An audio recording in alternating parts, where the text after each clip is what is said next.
Simon, I work for Avid. We're here at Musikmesse 2013. I'm just going to show you some of the new stuff in Pro Tools 11 that we're previewing here. So the biggest thing is that it's a 64-bit application now. It's a complete rewrite of the software, and it has a completely new audio engine, which means that we can play back huge sessions with lots of virtual instruments and plugins on a native system. So as you can see here, we've got tons of instruments running. We've got our own built-in instruments. We're running Arturia, just a ton, as you can see. There's about 25 instruments playing back here. And if you look at our system usage,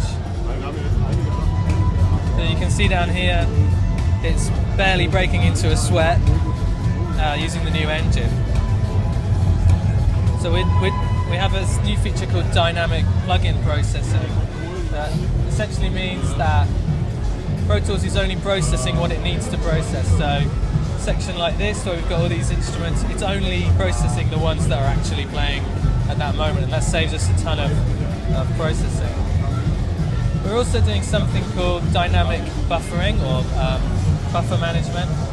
So I can run the session with a high buffer, so it can play back and process all of the plugins. But any instrument track or record track is automatically set to a low buffer. So as soon as I select my drum machine, I can play that back with no feel of latency at all.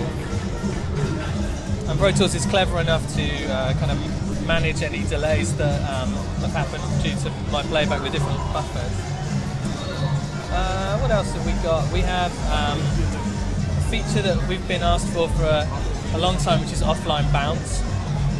So previously in Pro Tools, to create my final mix was a real-time bounce down.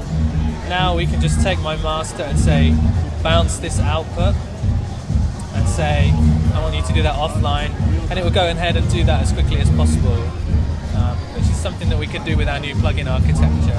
I could bounce like a drum submix, I could bounce a single track, I could just solo that and bounce it, and bring it back into the session as audio. This is an instrument track with MIDI. We can bounce multiple things at the same time, so we could bounce all of your buses and your stems and your effects returns as audio for delivery. What else can we do? So we've got new metering in the mixer, so you'll see we have this new gain reduction view, which can be the compressor or gate or both combined. And we also have multiple meter types.